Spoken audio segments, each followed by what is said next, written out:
सबसे पीछे education, communication, agriculture, electricity, organisation, development, land, property. मेरा नाम हुआ नसीम अहमद, उप मुखिया ग्राम पंचायत झिलझिली बहादुरगंज। मेरा नाम मोहम्मद मंजूर आलम, मैं 47 तमिलनाडु से ये रखता हूँ, ताल्लुक़ रखता हूँ। पूरा बहादुरगंज प्रखंड के मतलब रहने वाला हूँ। 70 साल से देखा, 10 साल से देखा, 5 साल से देखा। ईमानदार है, उस हिसाब से तो कोई मतियूर रहमान। आप हर एक चीज़ अच्छी होनी चाहिए सीमांचल की, इसी वजह से सबको इसके साथ देते हैं। कभी उनको देखा ही नहीं क्या होता है जाबित डॉक्टर। ना एक स्कूल यहाँ अच्छा बना, ना एक हॉस्पिटल अच्छा बना। मैं मतदान करूँगा अख्तरुल ईमान साहब को। इस वक्त मैं मौजूद हूँ किशनगंज लोकसभा क्षेत्र के बहादुरगंज शहर में, और हम यहाँ पहुँचे हैं यहाँ के लोगों से उनकी राय जानने के लिए कि वे इस बार किसे अपना सांसद चुनना चाह रहे हैं। आगामी 18 अप्रैल को यहाँ पे मतदान होना है। चुनावी प्रचार बड़े ज़ोर शोर से चल रही है और सभी पार्टी के बड़े बड़े नेता किशनगंज लोकसभा क्षेत्र में पहुँच गए हैं, और हम यहाँ जानेंगे यहाँ के दुकानदारों से उनकी राय, यहाँ के नौजवानों से, यहाँ पे चलते फिरते हर मुसाफिर से कि वे इस बार किन मुद्दों पर और किसे अपना मतदान करेंगे। तो आइए जानते हैं कि आप किस मुद्दे पे वोट करना चाहते हैं और किसे वोट करना चाहते हैं इस बार। जी, मैं अपना मतदान जनाब अख्तरुल ईमान साहब AMU पतंग छाप पर करेंगे, क्योंकि हमने बहुतों को पार्टी को देखा। 70 साल से देखा, 10 साल से देखा, 5 साल से देखा। अब मैं चाह रहा हूँ कि यहाँ कुछ नया हो जो हमारे लिए कुछ कर सके। और यहाँ भी जैसे तालीम के लिए और इलाज के लिए अभी आदमी बहुत पिछड़े हुए हैं, तो लोग कह रहे हैं कि विकास सब कोई करेंगे। मैं लोगों से अपील करता हूँ कि एक बार कम से कम जनाब अख्तरुल ईमान साहब को MP बनाकर देखें क्या वो काम करते हैं या नहीं करते हैं। अगर नहीं करेंगे तो मैं उनको भी हटा दूंगा। ये पावर, ये राइट मुझे है कि मैं 5 साल के बाद किसी को भी बिठा सकता हूँ, किसी को भी हटा सकता हूँ। अगर वो अच्छा काम नहीं करेंगे तो मैं उनको भी हटा दूंगा, उनको भी नकार दूंगा। तो आप चाहते हैं कि अगर अख्तरुल ईमान साहब भी इस बार काम नहीं कर रहे हैं तो अगले बार उसे भी इस पद से हटा के किसी और दूसरे को मौका देंगे। बिल्कुल। तो इस बार आपको क्यों लग रहा है कि हाँ वो विकास कर सकेंगे, ऐसा क्यों लग रहा है? क्योंकि वो शिक्षित है, कर्मठ है और जन जन से जुड़े हुए हैं। ख़ास बात उनका यह है कि वो लोगों से जुड़े हुए हैं और ज़मीनी स्तर से जुड़े हुए हैं। आन बान शान वाली कोई बात नहीं है उनके अंदर। लोगों को अच्छा इज़्ज़त करते हैं, सम्मान करते हैं और लोग उन्हें चाहते भी हैं। तो इस अंकल का मानना है कि लोगों का सम्मान करते हैं अख्तरुल ईमान साहब, और कर्मठ हैं, शिक्षित हैं, और इन्हें उम्मीद है कि इस बार विकास कर। इस बार आप किसे अपना मतदान करेंगे और आपका मुद्दा क्या रहेगा? आप चाहते क्या है अगले 5 साल में कि किशनगंज का बदलाव क्या हो? मैं तो यही चाहता हूँ कि कितनों दिन से देखे कांग्रेस को या और किसी को, लेकिन आज तक ना एक स्कूल यहाँ अच्छा बना, ना एक हॉस्पिटल अच्छा बना। यहाँ के लोग बहुत परेशान हैं। यहाँ के गरीब गुरबा का कोई देख रेख नहीं है, और दूसरा कि यहाँ के कोई विकास का काम करने वाला नहीं है। और अब हमको नज़र में आता है कि ये अख्तरुल ईमान साहब यहाँ के हैं और ये कर्मठ नेता भी हैं। इसके जैसा नेता किशनगंज जिला में नहीं है। और हम लोगों का विचार बना है कि हम लोग पतंग छाप को ही वोट देंगे इस बार, और अवेसी से जुड़े हुए हैं, इसलिए हम लोग पतंग छापे ही पर वोट देंगे। तो ये चचा अवैसी साहब से जुड़े हुए हैं और अख्तरुल ईमान साहब पे पूरी तरह से विश्वास कर रहे हैं कि यहाँ आगामी 5 साल में कुछ ना कुछ विकास करेंगे। आइए जानते हैं यहाँ के दुकानदारों से कि उनकी क्या राय है। और सबसे पहले देख लीजिए आप, यहाँ पे वोट फॉर AIMIM लिखा हुआ है, अख्तरुल साहब की फ़ोटो है, पतंग छाप है। तो आप एक दुकानदार होने के नाते फिर भी आप क्यों विश्वास कर रहे हैं AIMIM के उम्मीदवार अख्तरुल ईमान पर? इसलिए मैं चाहता हूँ वो स्कूल, कॉलेज और अपने ये चाहते हैं कि सीमांचल में कुछ हो, यहाँ के बच्चे तरक्की करे, पढ़े, कुछ सीखे। ये क्यों बाहर जाते हैं, विदेश जाते हैं कमाने के लिए, ताकि यहाँ काम अच्छी हो, रोज़गार हो, इल्म हो, हर एक चीज़ अच्छी होनी चाहिए सीमांचल की। इसी वजह से सबको इसके साथ देते हैं, ताकि अपनी मतदान उसको देकर कामयाब बनाएंगे, उसको दिल्ली तक पहुँचाएँगे। कहीं इस फोटो को या इस स्टिकर को लगाने से आपका कस्टमर तो नहीं घटता है? नहीं, ऐसा कुछ नहीं है। यहाँ जितने भी पब्लिक है सब उसके सपोर्टर हैं। सब मेरे पास आते हैं, जाते हैं, पूछते हैं कि इस बार किसको वोट करनी चाहिए। इसलिए सबको उसके सपोर्टर हैं, सब अपने दिलो जान से उसको सपोर्ट करेंगे। और बाहर से लड़के भी आते हैं, मज़दूर तबका के लड़के जो बाहर कमाने के लिए जाते हैं, वो भी अपने मतदान अख्तरुल ईमान साहब को देने के लिए, ताकि अख्तरुल ईमान यहाँ का लोकसभा क्षेत्र में कामयाब हो वो, ताकि यहाँ से अपना बात दिल्ली तक पहुँचाएँ।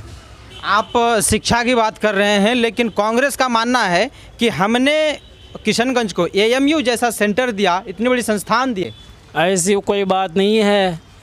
यूनिवर्सिटी बनी है लेकिन बुनियाद तक पहुंच गया, उससे आगे कोई काम नहीं हुआ है। अगर मानते हैं तो वहां जाके सर्वे करके अपना देख सकते हैं, पता कर सकते हैं। अख्तरुल ईमान साहब के ऊपर हम लोगों का विश्वास है, ताकि वो अपना लोकसभा तक अपनी बात को रखे, यहाँ के बच्चे को इल्म में और हर एक चीज़ में तरक्की पाए। यहाँ का लड़का भी कुछ कर सकते हैं। तो आइए इस बार जानेंगे इनसे। टिकटॉक काफ़ी चला हुआ है, उनके टी-शर्ट पे टिकटॉक लिखा हुआ है। तो चलिए, आप इस बार वोट करेंगे? क्या नाम हो आपका? मोहम्मद रकीब। तो इस बार आप वोट करेंगे? जी, मेरे से हर बार कांग्रेस को चांस दिया गया, इस बार MIM को दिया जाए, एक बार देखा जाएगा। यानी आप चाहते हैं कि एक बार AIMIM को देखा जाए। तो चलिए अब इस बार हम जानेंगे इस युवा से। क्या नाम हो आपका? मुजाहिर आलम। आप इस बार किसे मतदान करेंगे? MIM को। क्यों करेंगे? मंगाना चाहते हैं विकास के लिए। विकास के लिए। आपने कभी हैदराबाद गया क्या? नहीं गया। अच्छा, तो हैदराबाद के विकास के बारे में आपको कैसे पता चला कि हाँ हैदराबाद में विकास हुआ है तो यहाँ पे विकास होगा? वहाँ पे भी विकास हुआ है, यहाँ पे भी होगा विकास। यहाँ पे भी होगा।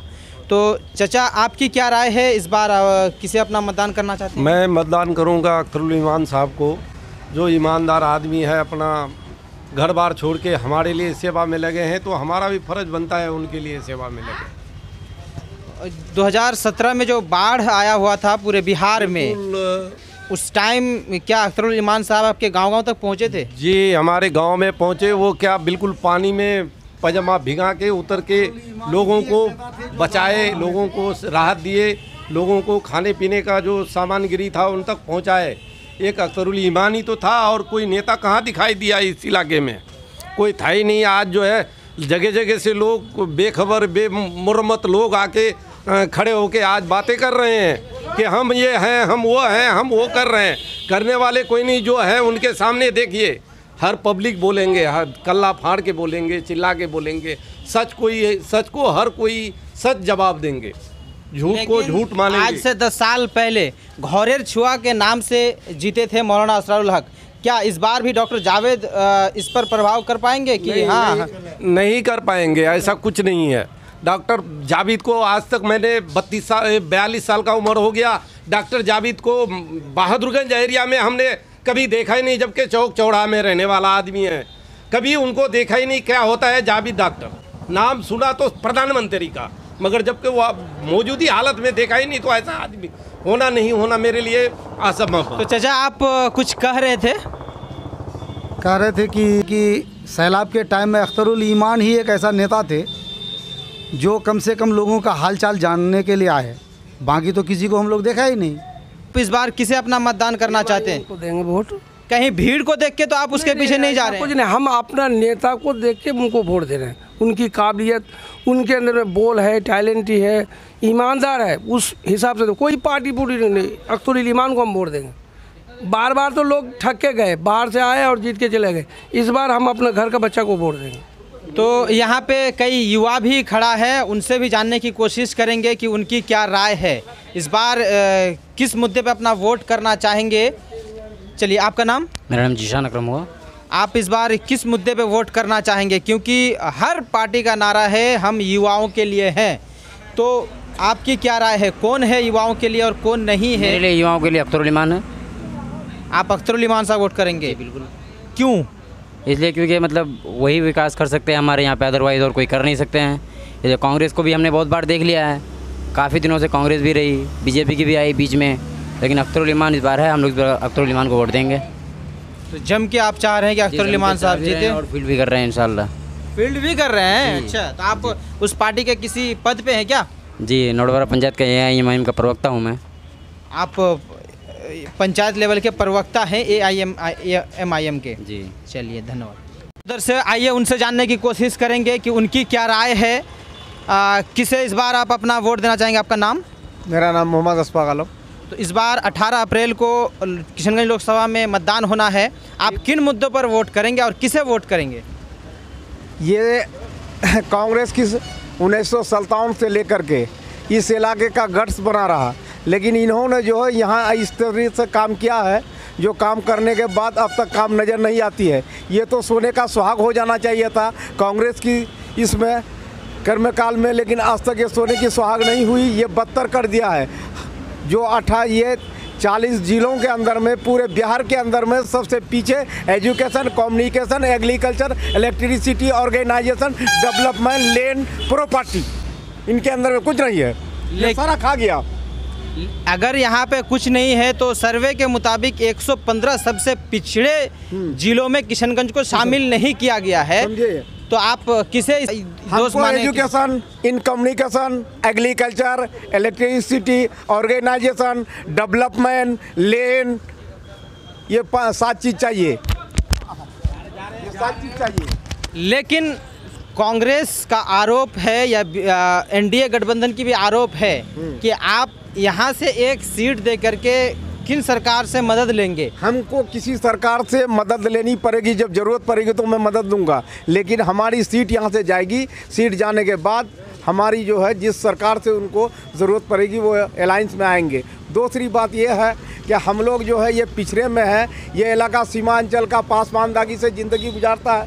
इनका कहीं पूरे हिंदुस्तान के अंदर में 543 सीटों में यहाँ कभी यहाँ के लोगों की फलाह बेबूदी, अक़लियत, माइनॉरिटी, ये कहीं नहीं हो सका है, न हुआ। इसी वजह से हम लोग जो है बेदार हैं कि हम लोगों अपना जो है MIM को अपने जो है ये बनाकर इंतखाब करके हम लोग को भेजना है। तो आप 7 चीज़ों का विकास चाहते हैं। इस भाई साहब का नाम ही नहीं है वोटर लिस्ट में। क्या आपका 18 साल उम्र ही नहीं हुआ या फिर आपके साथ कोई साजिश किया गया है? पहचान पत्र नहीं है हमारे पास। पहचान पत्र आपने नहीं बनवाया? क्यों? बनाया था, वो आया नहीं बन के। अभी बनवाया था लेकिन अब तक नहीं आया। कितने दिन पहले अप्लाई किया था आपने? मान के चलो 2 साल हो गया। 2 साल हो गया। किशनगंज की विकास की स्थिति ये है कि 2 साल पहले इस भाई साहब ने अपने पहचान पत्र के लिए अप्लाई किया, लेकिन अब तक जो है पहचान पत्र बनकर तैयार नहीं हुआ। आपको कोई अफसोस है कि आप वोट नहीं कर पाएंगे इस बार? नहीं, कोई अफसोस नहीं। आपको कोई अफसोस भी नहीं है कि इस बार वोट भी नहीं? आप देख रहे थे सच्ची बात चैनल। यहाँ पे लोगों ने अपनी अपनी राय रखी। मैं इस वक्त मौजूद हूँ बहादुरगंज शहर में। तो आप इसी तरह जुड़े रहिए हमारे साथ। हमारे चैनल को सब्सक्राइब करिए, लाइक करिए, कमेंट करिए और जुड़े रहिए। आप तक हम जन जन की बात पहुँचाते रहेंगे और लोगों की राय आप तक हम पहुँचाते रहेंगे। धन्यवाद।